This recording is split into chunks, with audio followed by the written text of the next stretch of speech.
What's up, Juventini? Bakayoko on Juve's radar. Just a standard rumor for the team we're about to play, or is there more to it? We'll look at what Nico Schira has to say. And then Virgil van Dijk. Is there a shot of him joining Juve in the summer? Then we get to the terms that would consider this first season, year zero, a success in Juve's eyes. We'll look at the objectives put forth to Thiago Motta. And I told you, we're almost home free in the financial department. And today we get some confirmations of that. We will go through all that together, as well as Kolo Muani's price tag set, and then the big matchup tomorrow, the first leg of the playoffs in Champions League against PSV. We'll look at Motta's presser and the projected lineup. I'm Berto. This is the AJC, your channel dedicated to Juventus. It's February 10th. Let's rock with the news, and we kick things off with Johan Bakayoko of PSV. We're set to face him tomorrow, and the player is apparently on Juve's radar and can become a potential opportunity heading into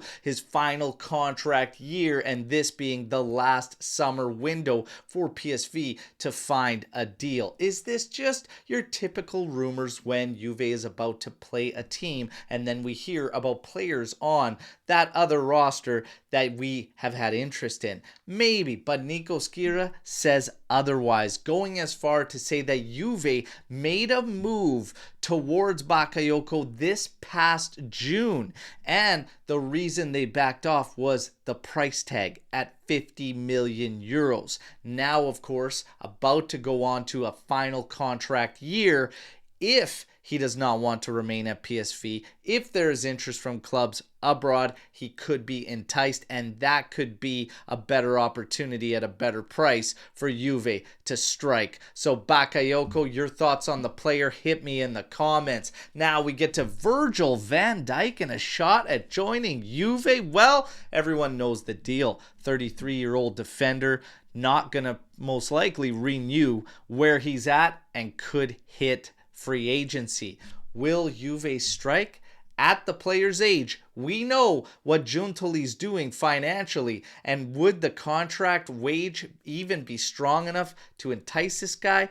Do we want to entice the guy at 33 years old, or continue moving with some younger outlets? What does this do for Henschko that we're about to bring in? There's a lot of question marks, but it is being reported that if he does not renew, Juve could make a move and look to be bringing in Virgil van Dijk. What are your thoughts on that? Personally, I'm going to tell you right now, I'm not buying it. I don't think we make any move whatsoever towards Virgil van Dijk.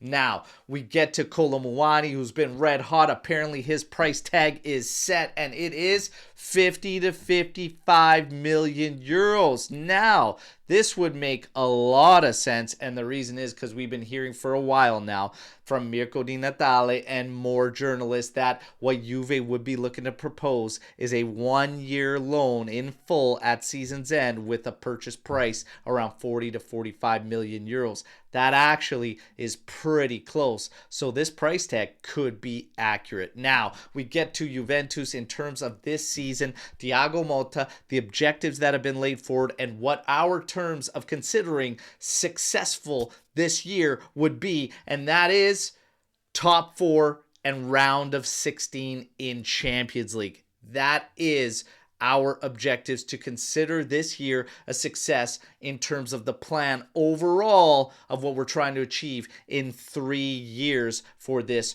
project. All right. And of course, tomorrow is the first leg playoff between PSV and Juventus to get into that round of 16. Now, more on that in a bit, but the financials are critical here for reaching these objectives because we have plans. Well, we are set to meet February 27th and go over those financials. I have been telling you all lately, and on the last live show I said we are almost home free, and I can't wait to get there because then we can have more emphasis on making decisions with the sporting matters taking precedence and essentially who and what we're doing on the pitch. Now we are said to, when we meet February 27th, see for the first time in 5.5 years a positive on the books. This is big because we are almost home free. And then we may not have to hopefully live in this fear that you can't put a name set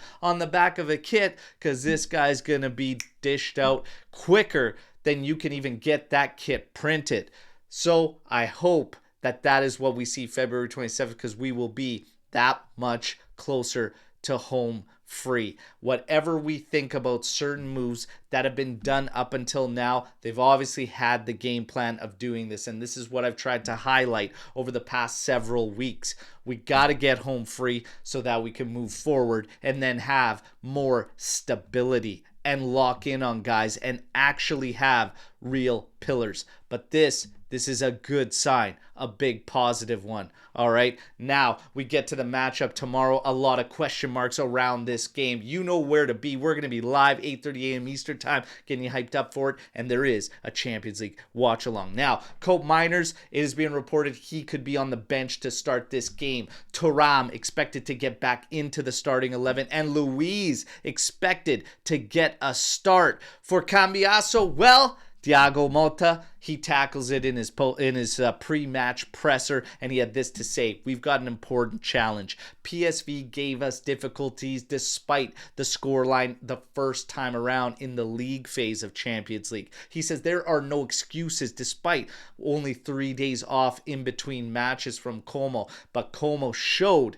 the resilience that we have. Round of 16 is definitely an objective for Juventus. We are not favorites going into this game, and PSV will not back down. We must be sharp, ready, and focused to put forth a strong performance, because we will need that to get beyond PSV.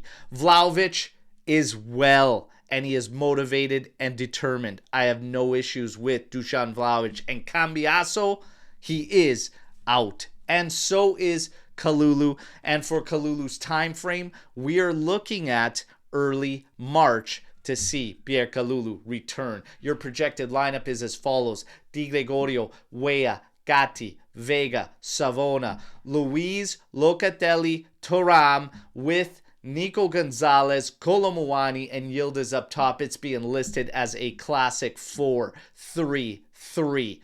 That's your news break. You know the drill, everybody. Like the video, subscribe to the channel, join our AJC Army. But let me know what you think, not just about that lineup, but all the news you just heard. Let's mix it up, and I can't wait to see you all live tomorrow morning. Till then, as always, fino alla fine, forza Juventus. Ciao tutti.